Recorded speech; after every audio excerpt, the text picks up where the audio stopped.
महाराष्ट्र की राजनीति में ये आरक्षण का मुद्दा एक बार फिर उबाल पर है। मराठा और धनगर आरक्षण की चर्चाओं के बीच मुख्यमंत्री देवेंद्र फडणवीस के नेतृत्व वाली सरकार ने मुस्लिम समाज के 5% आरक्षण से जुड़ा एक बड़ा फैसला लिया है।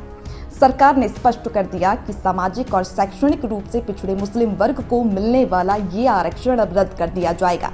इस फैसले के बाद राज्य के शैक्षणिक गलियारों से लेकर राजनीतिक गलियारों तक हलचल तेज हो गई।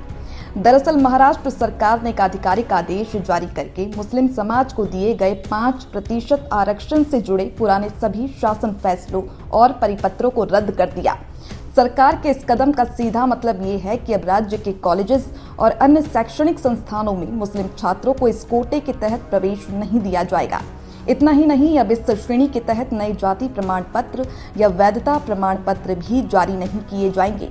इस फैसले की जड़ें साल 2014 में छिपी हुई हैं, जब तत्कालीन सरकार ने एक अध्यादेश के जरिए मुस्लिम समाज को SBCA के तहत नौकरियों और शिक्षा में आरक्षण दिया था।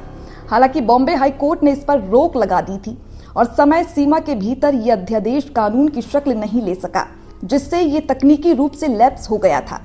अब फडणवीस सरकार ने उसी तकनीकी आधार पर पुराने सभी आदेशों को पूरी तरह निरस्त कर दिया। इस फैसले पर AIMIM ने तीखी प्रतिक्रिया दी। पार्टी के प्रदेश अध्यक्ष इम्तियाज जलील ने सरकार पर निशाना साधते हुए इसे रमजान का तोहफा करार दिया।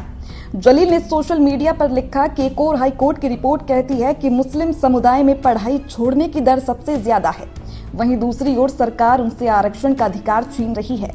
उन्होंने तंज कसते हुए कहा कि एक कैसा सबका साथ सबका विकास है। हालांकि उन्होंने युवाओं का हौसला बढ़ाते हुए ये भी कहा कि स्थितियां चाहे जो हों, मुस्लिम छात्र अपनी पढ़ाई न छोड़े। विवाद सिर्फ यही तक सीमित नहीं है।